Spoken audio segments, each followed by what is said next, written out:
Vamos a empezar por los síndromes bronquiales, ¿ya?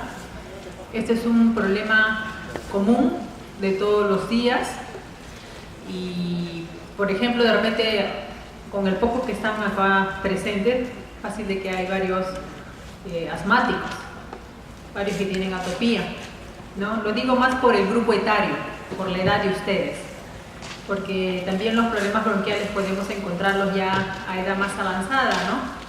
Que son los pacientes que tienen enfermedad pulmonar obstructiva crónica o un tipo de bronquitis. Entonces, por lo que yo veo aquí, ustedes son jovencitos, lo que más podría encontrar en ustedes es asma, o al menos que tengan algún déficit genético, que lo vamos a ver después.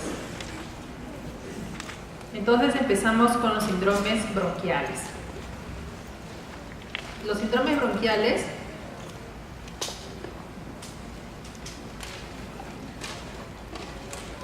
son muy comunes. Para estudiarlos lo vamos a clasificar en obstructivos, infecciosos y las bronquiectasias, ¿ya? De esta forma lo vamos a estudiar. Obstructivos, su propio nombre lo dice, ¿no? O sea, tienen un tubo, el bronquio viene a ser así, empieza grueso y luego se va adelgazando hasta hacerse bien fino, y de acuerdo al nivel de la obstrucción donde se dé, son la sintomatología clínica que el paciente va a presentar y que ustedes tienen que reconocer. Porque si reconocen esa sintomatología clínica, ustedes van a diagnosticar, ¿no?, de qué se trata, de acuerdo a la altura. Entonces, esto es un bronquio normal, ¿no? Y, por ejemplo, un paciente que está inflamado, ¿no?, la inflamación de la cápsula muscular lisa, entonces hace que se cierre la luz, entonces ya no va a poder respirar bien. Si a esto le ponemos que hay moco, secreciones, peor. Así para que se acuerden, ¿no? Tenemos otras formas de obstrucciones por otros agentes, ¿no? Por ejemplo, pacientes que tenemos, ya imaginemos un paciente que tiene miastenia gravis, ¿no? Y que está en crisis. Conocen la miastenia gravis, ¿no? Que es una enfermedad en el cual hay alteración a nivel neuromuscular, en que el paciente va a estar, empieza 100% con la batería, comienza el celular en la mañana y para el mediodía ya no puede más, viene el cansancio, ¿no? En forma general. Y el peor cansancio es cuando ya no pueden respirar y tienen que entrar en un ventilador mecánico. Entonces, hay ciertos pacientes que tienen ciertas patologías que están durante un largo tiempo en ventilación mecánica. Entonces, para que el ventilador llegue a ventilar esos pulmones, se le pone un tubo endotraqueal. Entonces, este tubo endotraqueal hay que limpiarlo. Pero a pesar de a veces de limpiarlo, porque hay bastantes secreciones, esas secreciones taponan el tubo bronquial. Y se ha visto casos en el cual se ha tapado el tubo, ¿no? Y estos pacientes han fallecido. Incluso también cuando van a su casa por el tubo de traqueostomía, no lo limpian bien, se tapona. Entonces es otra forma de obstrucción dentro de un agente externo. Infecciosos.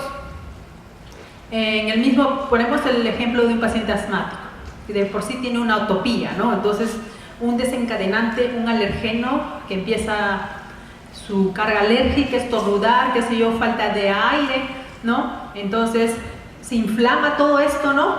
Entonces como que digamos ya está este epitelio ya está inflamado, ¿no? Por todo este proceso inflamatorio, ¿no? Y de repente coge un germen, ¿no? Un germen el cual empieza a colonizar y se infecta. Entonces ya no es un cuadro asmático solo simple, sino infectado, de repente por un virus de influenza o de repente bacteriano, y se complica peor. Bronquiectasias. ¿Se acuerdan las bronquiectasias?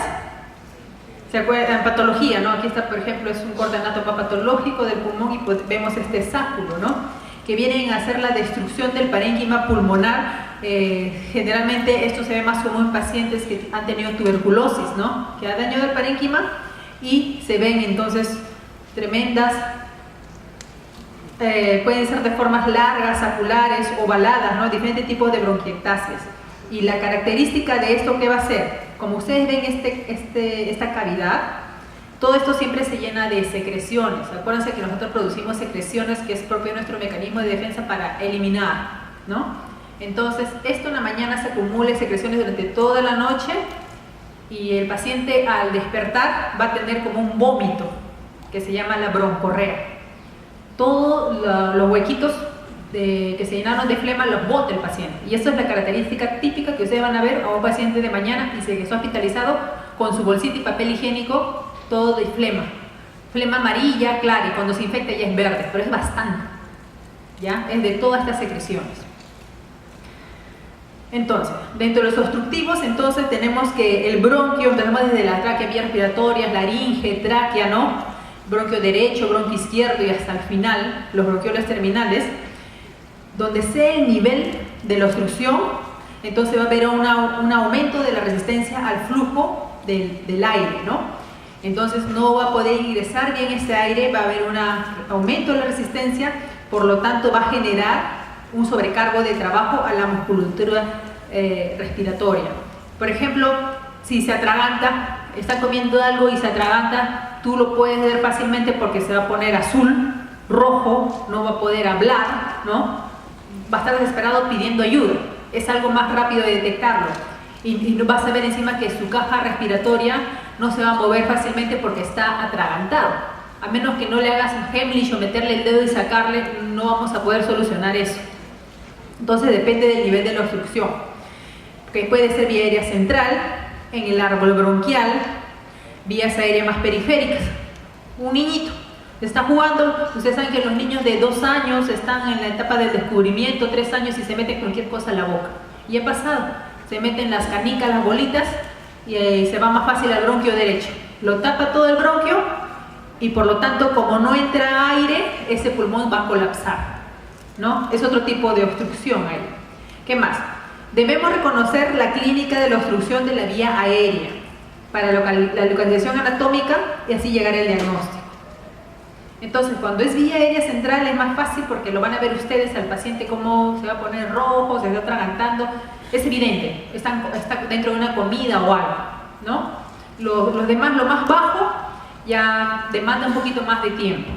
Y también esto ayuda, también la historia, porque si tienen enfermedades crónicas, de repente una neoplasia, entonces también va a ser más larvado, un tiempo más crónico. Entonces, tenemos que durante la inspiración, el alveolo se va a distender, ¿no? Llenando todo el alveolo de aire y poder así hacerle hematosis. Luego en la expiración todo esto sale. Nuevamente cuando inspiramos, pero aquí ya vemos que las paredes del bronquio ya están engrosados, están inflamados del bronquiolo terminal. Y para la expiración va a ser más angosto y va a haber, por lo tanto, retención de aire. Entonces podemos ver acá que un alveolo normal, en el intercambio gaseoso, como ven el tamaño y en la inspiración, que debe ser más pequeño. Pero en este proceso, cuando ya está inflamado, que es el que se da en pacientes que tienen asma, vemos que el alveolo está más distendido que lo normal, ¿ven? Entonces, esta es la característica típica de pacientes que tienen asma. Por eso es que en ellos la expiración es prolongada, ¿no? Hay una retención de oxígeno. El mecanismo de los síndromes obstructivos, entonces vemos que de acuerdo a dónde se dé el nivel, va a haber una reducción del calibre bronquial, que puede deberse a una broncoconstricción, un engrosamiento difuso de la pared, ¿no? Ya sea por inflamación o también fibrosis. Fibrosis, ¿en qué casos? Pacientes que, por ejemplo, fibrosis pulmonar idiopática, en el cual no se sabe cuál es la causa que le lleve esto. ¿Qué más? Pacientes que tienen tomando medicamentos, ciertos medicamentos que causan fibrosis pulmonar, como uno, la amiodarona. Los pacientes que tienen fibrilación auricular y han estado tomando amiodarona por largo tiempo, se ha visto casos de fibrosis pulmonar. Entonces, en el cual va a haber ya un engrosamiento difuso, ¿no? ¿Qué más? Secreciones espesas, ¿no? Que van a tapar el lumen. Por ejemplo, lo que les estoy contando, lo del tubo, ¿no? ¿Qué más? Pérdida del soporte elástico de los bronquios. O sea, no hay una buena capa, es como un globo que lo inflas y lo desinflas. Ya cuando pierde esa capacidad de la elasticidad, ¿no? O la combinación de todos esos mecanismos. En el caso del asma bronquial, predomina mecanismos reversibles siempre y cuando sea un diagnóstico temprano y tratamiento oportuno también. Ahora esto se ve más común, pero antes no había tanto este control en los pacientes asmáticos y hay digamos, adultos mayores que tienen, o sea, una asma casi persistente, que es su basal, ¿no? Por eso, en cambio ahora la mayoría ya está controlada, tienen sus broncodilatadores de larga duración, tienen sus broncodilatadores de acción corta para rescate, entonces es más controlado. Y también los medicamentos están más al alcance, porque antes, para esas personas que ya tienen 60 y ya tienen un asma casi irreversible, no habían estos medicamentos, solamente de repente había el salbutamol en ese entonces. Entonces, todo esto cambia. ¿Qué más? Mientras que la limitación crónica del flujo aéreo es escasa o nulamente reversible. Entonces, una asma bronquial tratada inicialmente es reversible. Entonces, es muy importante para saber a qué nivel es la obstrucción, siempre la anamnesis, ¿no?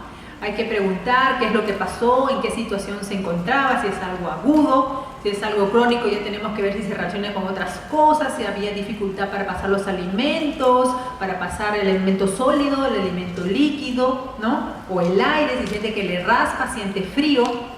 ¿Qué más? Entonces, en un inicio hay disnea de intensidad relativamente proporcional a la magnitud de la obstrucción. No vamos a comparar una disnea de que están comiendo un pedazo de carne y se atoran con eso a una disnea de que está empezando recién su asma, ¿no? En el otro es sensación de muerte, porque es un pedazo de carne que se ha metido en la vía aérea, mientras que en el otro es más periférico y les da tiempo todavía. Entonces es diferente esas sensaciones de falta de aire. En el otro es ya sensación de muerte. ¿Qué más? Muchos pacientes relacionan sensación de pecho apretado o sibilancias, eso sobre todo en los pacientes asmáticos, en los cuales ya hay demasiada retención de oxígeno. ¿Se acuerdan que en el alveolo en el tiempo de la expiración, como retiene más aire, está más hiperinsuflado? Entonces un tórax hiperinsuflado y ya no puede entrar el aire. Y peor, todo el tórax está distendido, entonces por eso siente de pecho apretado. ¿Qué más?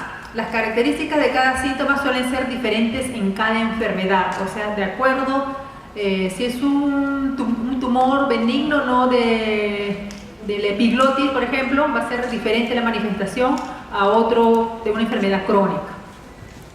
Entonces, en la clínica, el aumento de la resistencia de flujo aéreo, dependiendo del nivel, va a generar disnea, ¿ya? Puede haber tos seca o escasamente productiva. Entonces, a la inspección, a la palpación, ¿qué vamos a objetivar? Si es una obstrucción alta, como les comenté, es más rápido, es más brusco, van a ver que se pone rojo, cianótico, desesperación, sensación de muerte, incluso se puede ver que ya no puede respirar y se puede ver tirajes. Pero ya si la obstrucción es más baja, ya bronquios, ya o periférico, ya sí van a ver que hay movimiento del tórax, ¿no? Le permite respirar en algo, ¿no? El sonido típico de obstrucción alta es un cornaje. No sé si han escuchado eso, el cornaje. Ya es algo como un sonido grosero de la parte alta, ¿no? Y ustedes lo auscultan en el cuello, lo van a escuchar nítido. Incluso esto puede transmitir a los pulmones. Entonces ustedes van a escuchar pulmones y les puede confundir, pero van al cuello y es más fuerte. Entonces, cuando vean a un paciente de esa forma, aprendan ahí a grabarse ese sonido. ¿Qué más? Entonces, si la obstrucción es más baja, vamos a ver empleo de músculos respiratorios, o sea, los tirajes supraclaviculares, intercostales, los accesorios. ¿Qué más? Atrapamiento aéreo, ¿no? Como en el caso del asma, que va a haber atrapamiento aéreo, entonces va a haber un aumento del diámetro antero-posterior del tórax. ¿Qué más? Va a haber un ascenso del esternón porque la anatomía del tórax se va a alterar. Va a haber horizontalización de las costillas. Esto se llama tórax en tonel o inspiración permanente, o sea que está respirando y nunca deja de botar porque no tiene que botar porque hay atrapamiento de aire. ¿Qué más? Vamos a encontrar los signos de Litten y de Hover, ¿no? Ustedes lo han podido leer. Normalmente mencionan que la percusión, o sea, el diafragma, ¿se acuerdan? Está así, que divide el tórax y el abdomen, pero es la parte que recubre todo, que divide, está pegada a la parrilla costal, en su gran mayoría, ¿no? Entonces, cuando hay una hiperinsuflación ya no va a estar así, sino va a estar casi aplanada. Entonces, la percusión normal, ¿no?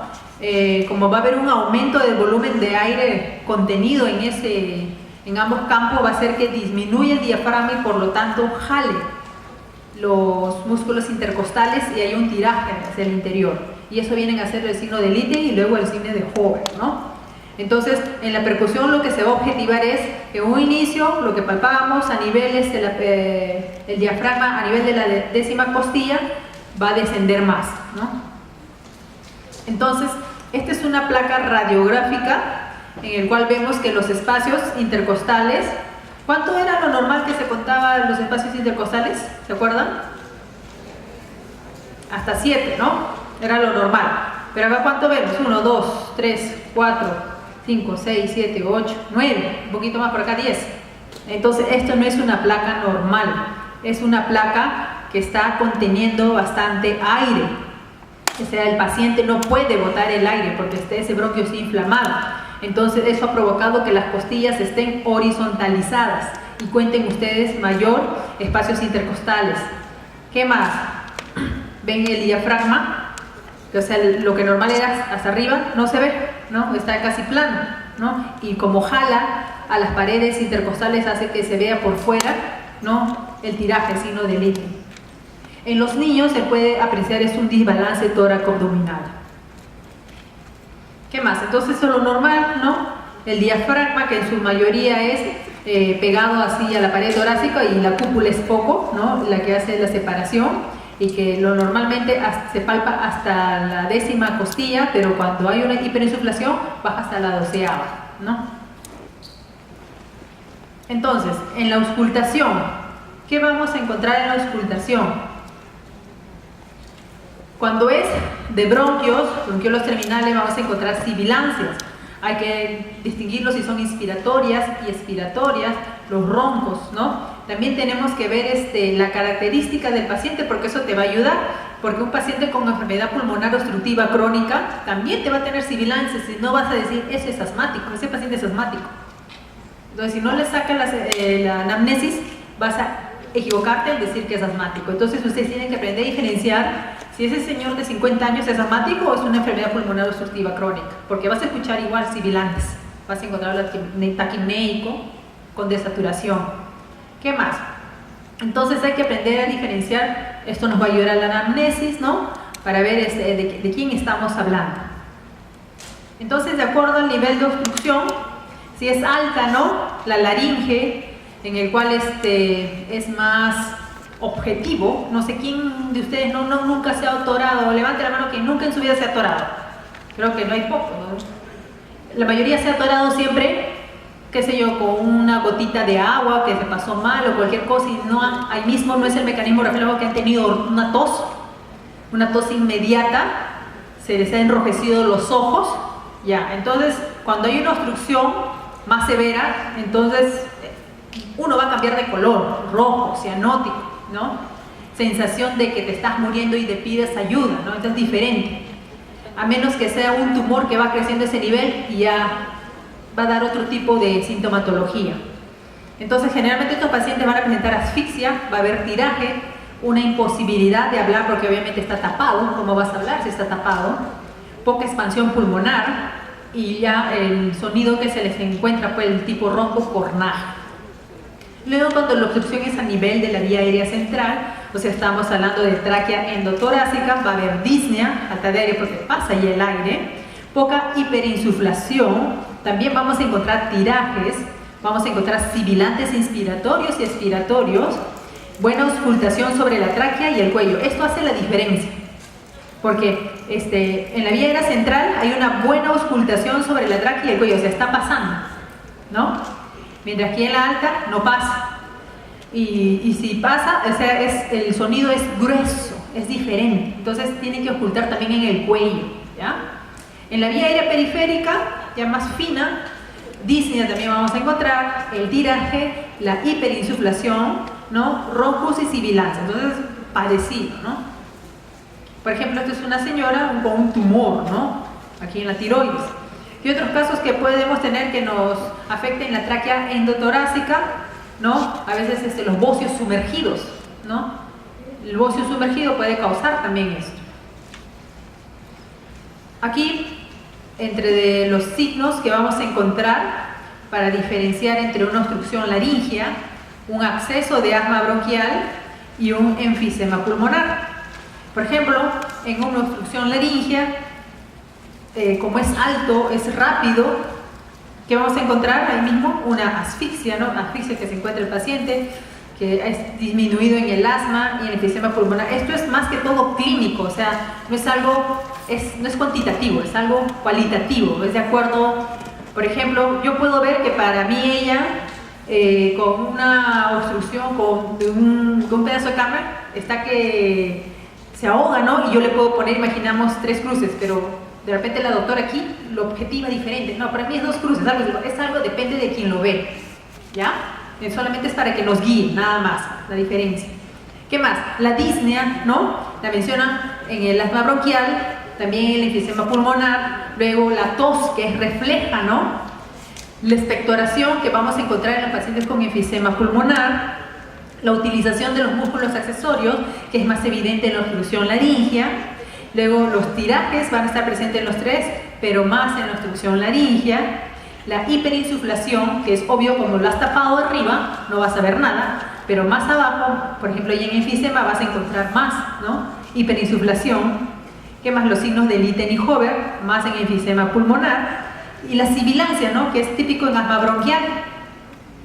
Que también encontramos pacientes que tienen congestión pulmonar de origen cardíaco. No sé si han escuchado el asma cardíaco. Ya, el asma cardíaco también lo pondré aquí dentro de mi diagnóstico diferencial. Busquen asma cardíaco, o sea, el corazón ya no trabaja bien, entonces el paciente empieza a retener agua, ¿no? Entonces su riñón tampoco funciona bien, entonces se congestiona el pulmón. Entonces para eso tienen signos de ortopnia, pero te va a la emergencia, doctor, no puedo respirar. Y alguien que va a los sibilantes, dice, uy, sibilantes, es un asmático, póngale su fenoterol, salbutamol en inhalador. Y se acuerdan que es el salbutamol, el fenoterol, es un broncodilatador, ¿no? Un cronotropo positivo, y es un paciente cardíaco, le estás poniendo esto. Entonces tienes que saber diferenciar eso. De repente es un asma cardíaco en el cual tienes que ponerle diuréticos, porque es la congestión pulmonar la que no lo deja respirar. Le pones diuréticos, orina y va a estar feliz el hombre. Entonces eso tienes que aprender a diferenciar la historia, qué es lo que trae atrás, con qué mochila viene el paciente, ¿no? ¿Qué más? El cornaje, que eso es típico de obstrucción alta. Entonces, por favor, cuando vean un paciente con este tipo de diagnóstico, ahí aprovechenlo y graben ese sonido, porque no es muy común esto. Generalmente esto lo escuchamos más en pacientes que tienen cáncer, ¿no? Obstrucciones por una tumoración alta, entonces es más crónico y lo puedes escuchar. ¿Qué más? También los niñitos aquí. Acá. Obstrucción de vías superiores aguda en niñitos, epiglotitis, en ellos también se les escucha. Entonces, cuando estén en pediatría y también vean este diagnóstico, escuchen. En una laringotraqueitis, edema angioneurótico laríngeo, ¿ven? Es un edema angioneurótico, ¿ven? Esto es lo normal, espacio de la glotis, acá están las cuerdas vocales, por aquí intuban ustedes, cuando intuben por ahí tienen que poner el tubo endotraqueal, pero si este paciente está con una reacción anafiláctica, qué sé yo, comió algo y le cayó mal, empieza a hacer angioedema de párpados, labios, horrible. Y esto es lo peor, ese es el que le lleva riesgo de muerte, ¿ya? El edema de glotis. ¿Por qué? Miren, se hincha todo y no deja pasar el aire. Esto es una emergencia. Cuando ya llega así, traqueotomía directa para que pueda respirar, si no se muere. Porque es difícil para también que le hagan la intubación. Entonces, el edema angioneurótico. Edema obstructivo por lesiones dérmicas también, ¿ya? ¿Qué más? Inhalación de tóxico, qué sé yo, el ácido muriático. ¿Qué más es tóxico? La bomba lacrimógena también, a otros de repente les hace llorar, pero a otros reaccionan de otra forma. ¿Qué más? Traumatismos, aspiraciones de cuerpo extraño. La aspiración de cuerpo extraño, también, ¿en qué lo vemos? En los abuelitos. Los abuelitos ya cuando están con su demencia, están postraditos, porque un abuelito que te habla, o sea, te va a decir todo lo que tiene, pero un abuelito postradito, ¿qué pasa? A veces sus dientecitos se le cae y se lo pasan, y se pasa la vía aérea, lo hemos visto, y está la placa radiográfica, es el diente ahí. Entonces, se ven esas cosas y tienen que pensarlo.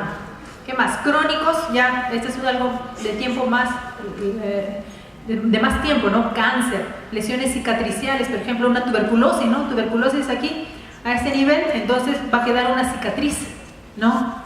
¿Qué más? Infecciones crónicas, ¿qué más? Compresión extrínseca, problemas neurológicos también, por ejemplo, hemopnea del sueño, traqueomalacia, policondritis, también granulomas de Wegener, ¿no? Que esos son ya inmunológicos. Entonces, los mecanismos que se dan en los pacientes que tienen obstrucción puede deberse a una compresión extrínseca, un tumor de pared, un engrosamiento inflamatorio de la laringe o de la epiglotis, parálisis también bilateral de las cuerdas vocales, porque si ustedes vieron, las cuerdas vocales están abiertas, ¿no? Así como una A, pero cuando hay parálisis se cierra. Ahí se cerró y cómo vas a respirar, ¿no? Por eso también se menciona aspiración de cuerpo extraño. ¿Qué más? En aspiración de cuerpo extraño, ¿qué nos pasa también? Que también tenemos en los abuelitos, como están postraditos, entonces ya ni comen a veces, entonces se nutren con su sonda nasogástrica. Y lo hemos visto en el hospital. Entonces le dan la lechecita a las 8 de la mañana, ¿no? Entonces a veces algunos pacientes tienen problema en la digestión y retienen ahí la leche, y cuando vienen a darle la comodidad y el confort, o sea, en la mañana lo bañan, lo limpian todo, lo taquean, al momento de voltearlo se regurgita la leche y se pasa vía respiratoria. Entonces otro mecanismo.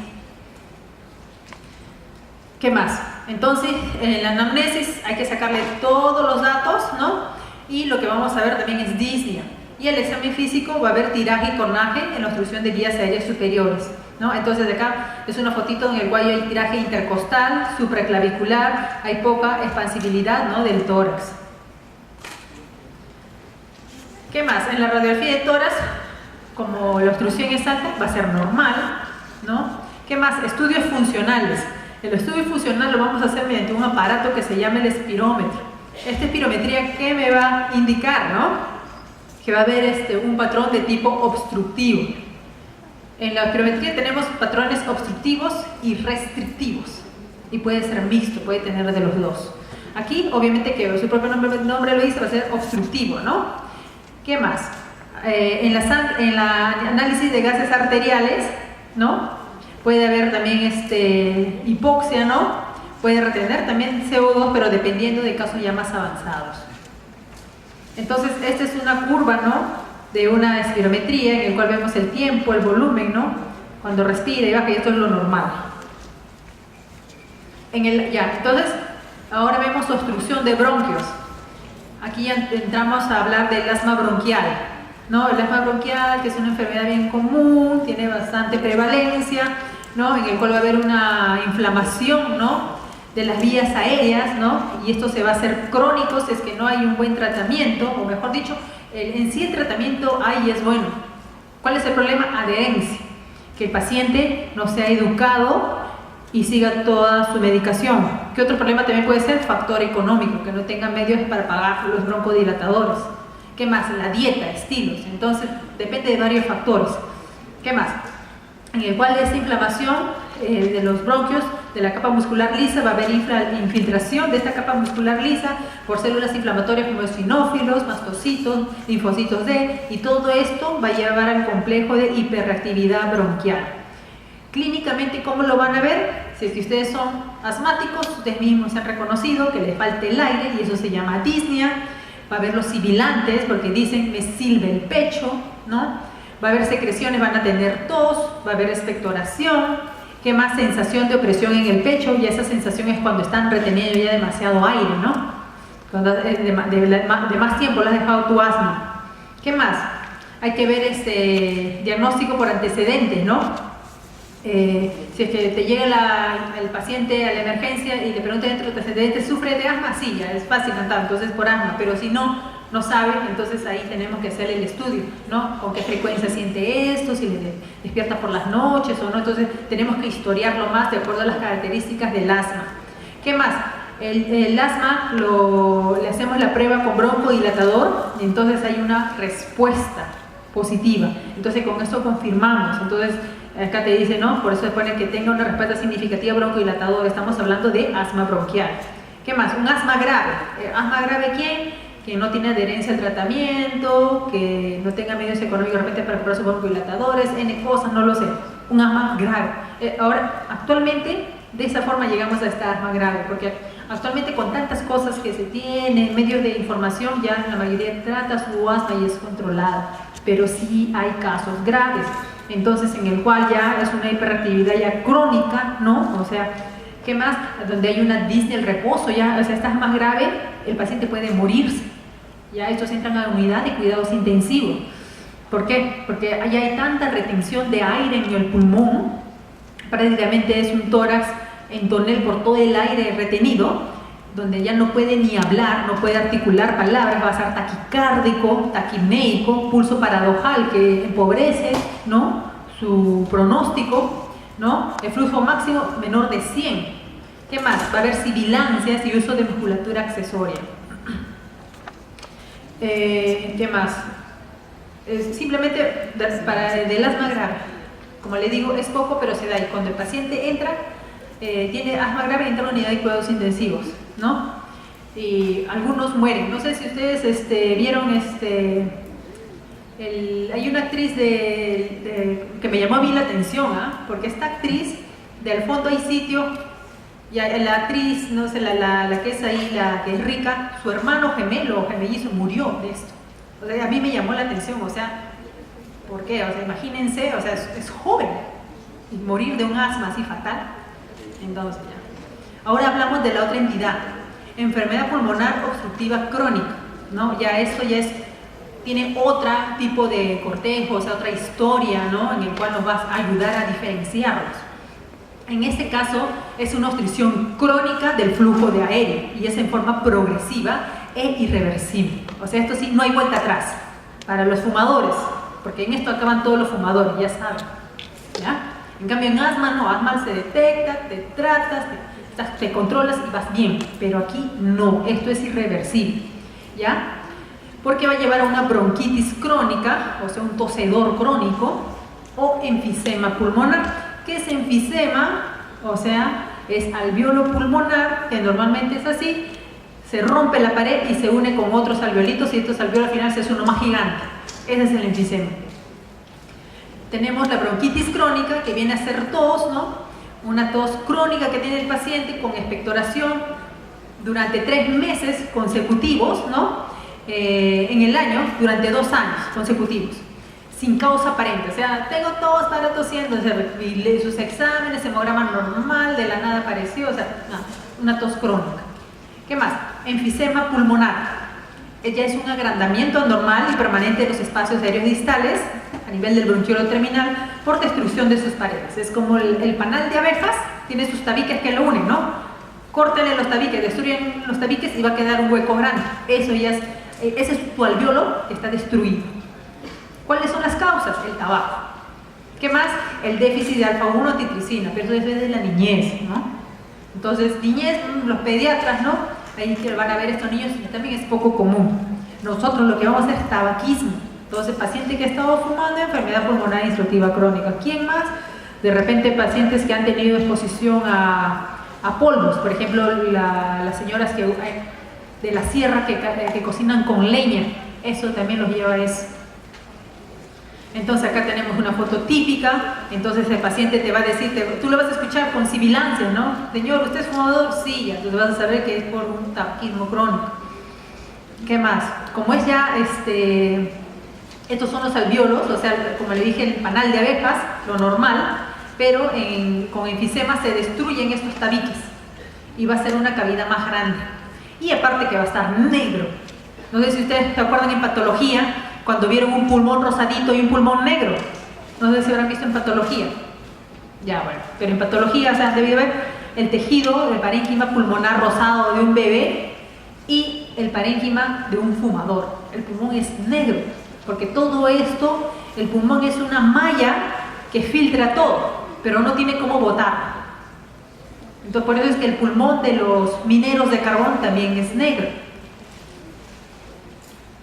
¿Qué más? Ya, entonces, como es y es un paciente crónico, ¿no? Entonces, las características fenotípicas, o sea, lo que yo voy a ver, o sea, lo que van a ver ustedes, y lo pueden sacar, eso es de frente nomás, en líneas generales, para todo paciente que tiene una enfermedad larga y de años, le van a encontrar uñas hipocráticas, o en vidrio de reloj.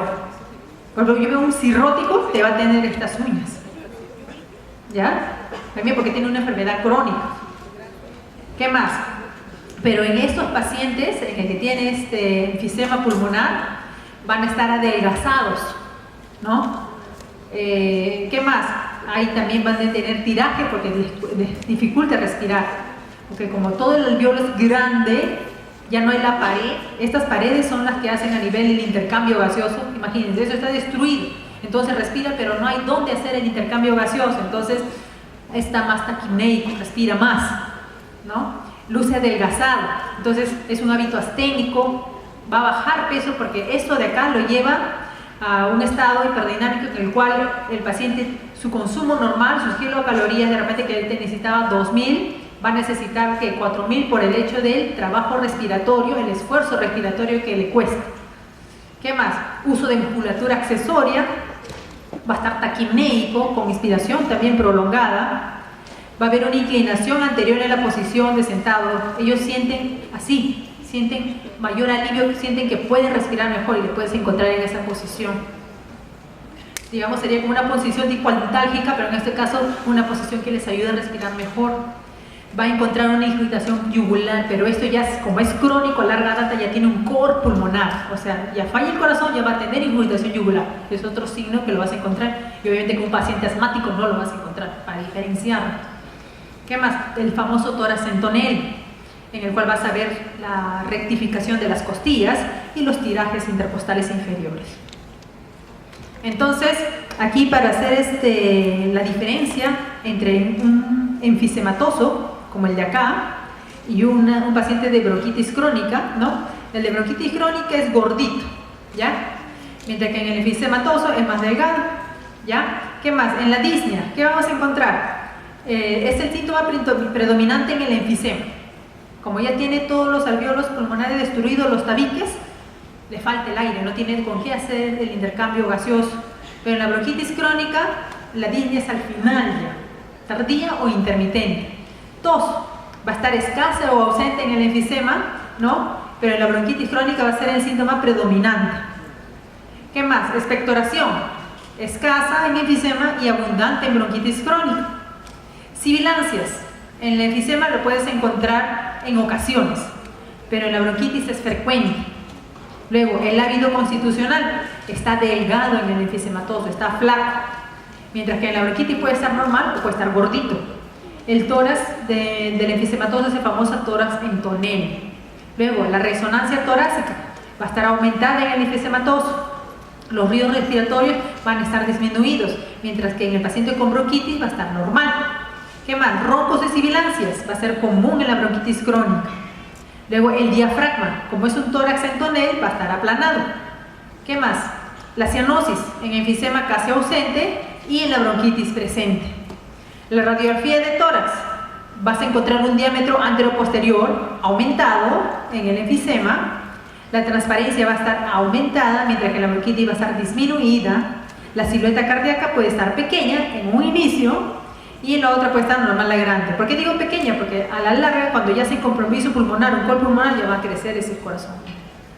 Y vamos a tener alteraciones en la gaseometría arterial. ¿Qué más? Vamos a encontrar también poliglobulia, que es una respuesta, ¿no?, a la falta de hipoxia. Va a haber mayor producción de glóbulos rojos. Este va a estar ausente en el enfisema, pero va a estar presente en la bronquitis crónica. El cor pulmonar tardío, mientras que en la bronquitis va a ser temprano. Y la insuficiencia cardíaca va a ser también terminal, o sea, casi al final del estadio, mientras que en el caso de bronquitis va a tener episodios recidivantes, ¿ya? Entonces, los exámenes complementarios, un paciente que tiene una sintomatología respiratoria, que te llega, ¿no?, a la emergencia, por ejemplo, si es un paciente estable, ¿no?, que te llega por su crisis asmática, lo evalúas todo, está hemodinámicamente estable, está con frecuencia cardíaca normal, respiratoria de repente 24, pero auscultas pulmones, todo bien, a lo más sibilantes inspiratorios, entonces no ha tenido fiebre o no ha tenido un desencadenante que le lleve a esto, qué sé yo, un resfrío común, alguien enfermo, o sea, algo que lo haya llevado a eso. Entonces lo auscultas, todo bien, le das su tratamiento en la emergencia, lo nebulizas, pasa, lo reevalúas y ya está todo bien, ¿no? Entonces ahí queda, ¿no? Solamente con la clínica y por la historia. Pero si este paciente, al momento que llega, tú lo auscultes, está taquicárdico, taquipneico, lo auscultes, aparte de tener las sibilancias, que se puede complicar, puede tener un foco infeccioso agregado, entonces de repente escuchas que a nivel de base derecha no pasa bien, entonces justifica pedirle una placa radiográfica, ¿ya? ¿Qué más? Entonces, los exámenes complementarios es en base a lo que ustedes encuentran. En base a lo que ustedes encuentran, piden. Por ejemplo, si hablamos de un paciente asmático que sea complicado, entonces le voy a pedir su placa radiográfica, le voy a pedir su hemograma en ese momento, ¿no? En la emergencia, ¿no? Pero si estamos hablando de un paciente que me llega al consultorio, que es de diagnóstico reciente de asma, que estoy sospechando, entonces le pido su placa radiográfica, su espirometría, ¿no?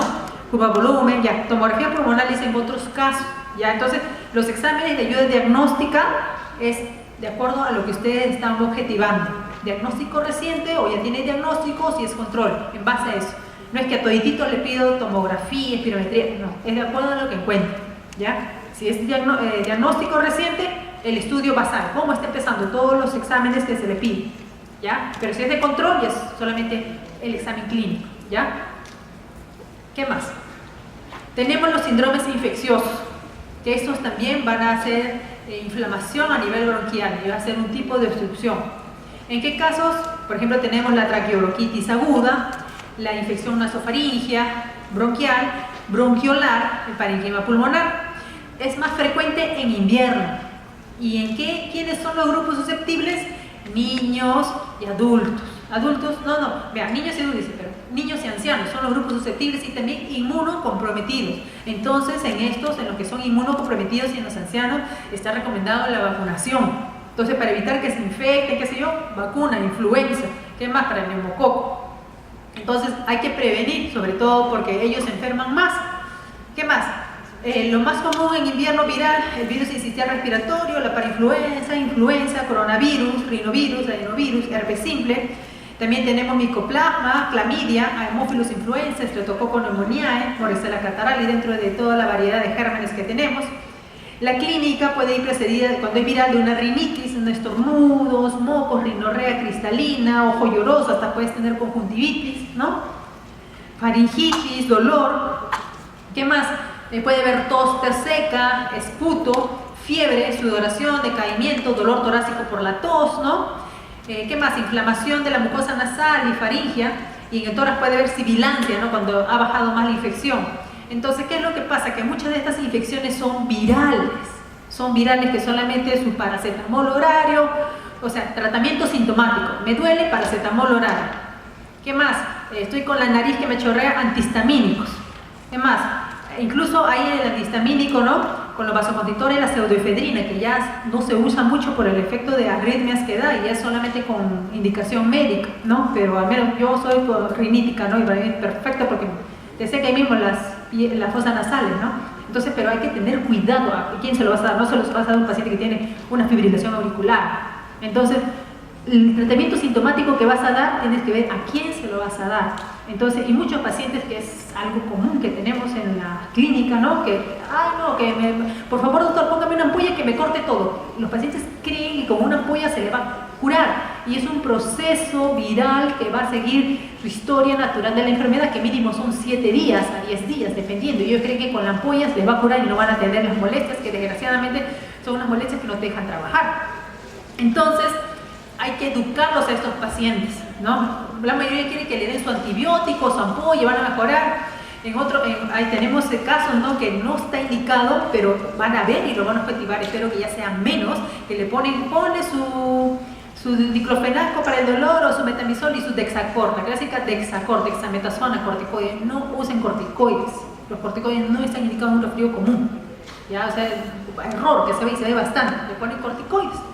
Entonces, y también antibiótico cuando no amerita. Es cuestión de educar al paciente, ¿ya? Lo que se está generando es esto, resistencia bacteriana, y que tú mismo te estés quemando un esquema terapéutico para ti, cuando realmente lo necesites.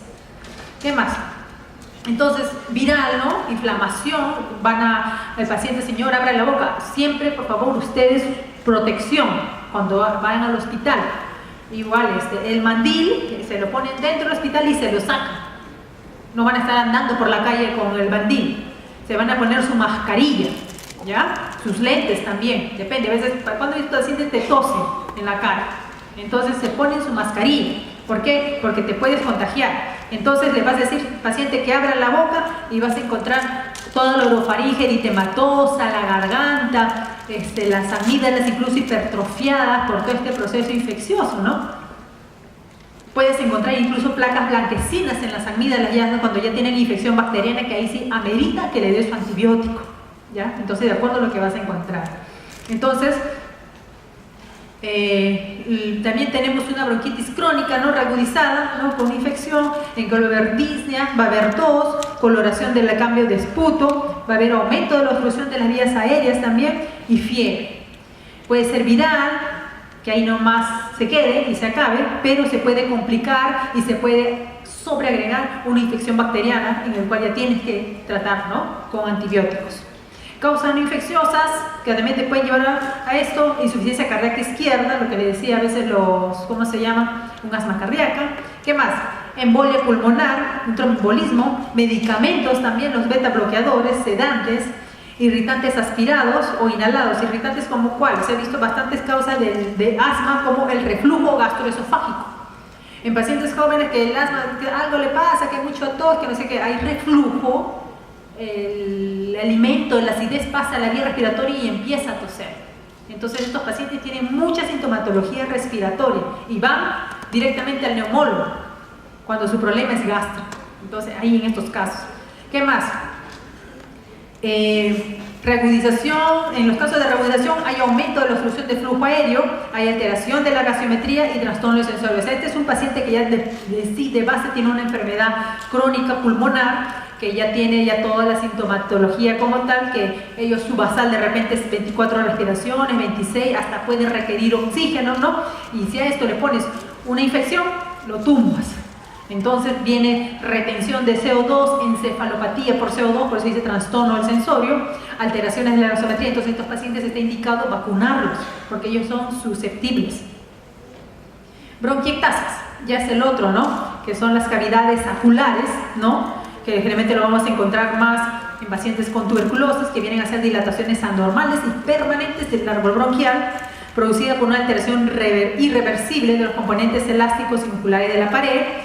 La patogenia en sí, el huésped nosotros, en el cual va a haber una reactividad de la vía aérea, una disfunción mucociliar, un déficit inmunológico, la lesión bronquial, ¿no? Producido, qué sé yo, por el agente Mycobacterium, tuberculosis, la inhalación de vapores tóxicos, aspiración de contenido gástrico, N causas, ¿no? Y hay una cicatrización anormal y va a quedar como un saco. ¿Qué más?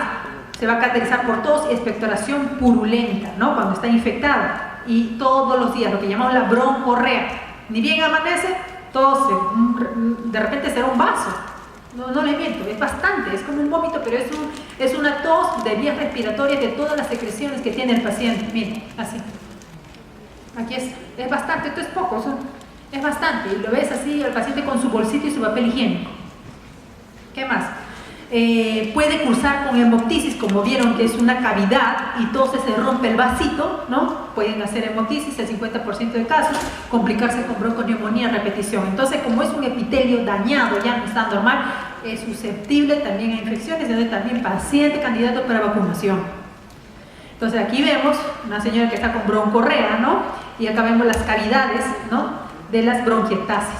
Esto nosotros lo vemos más comúnmente en nuestro medio con tuberculosis. Esto es nuestra enfermedad bandera. Entonces, en la bronquiectasis, el diagnóstico diferencial hay que estudiar la tuberculosis, bronquitis crónica. Al examen físico puede ser normal. El diagnóstico se basa en antecedentes clínicos. Entonces, si ves una placa así rara y le dices, señor, ¿antecedente de tuberculosis? Sí, entonces secuelas, ¿no? De la enfermedad. En la tomografía torácica, que de esta forma lo vas a ver, ¿no? Con mayor nitidez. Entonces, en esta tablita, ¿no? En los hallazgos semiológicos que vamos a encontrar un paciente con obstrucción bronquial, ¿no? A la inspección puede haber elevación de los hombros, respiración paradojal, pero eso ya estamos hablando ya de algo bien severo, ¿no? ¿Se acuerdan del asma grave? En el asma grave se encontramos respiración paradojal. Acuérdense, respiración paradojal. ¿Qué más? Palpación puede estar normal, obviamente, porque todo está retenido adentro. A la percusión va a estar hipersonoro, ¿no? Porque es aire retenido, y la auscultación sibilantes, inspiratorias y expiratorias. Bueno, ahora vamos a ver síndrome parenquimatoso.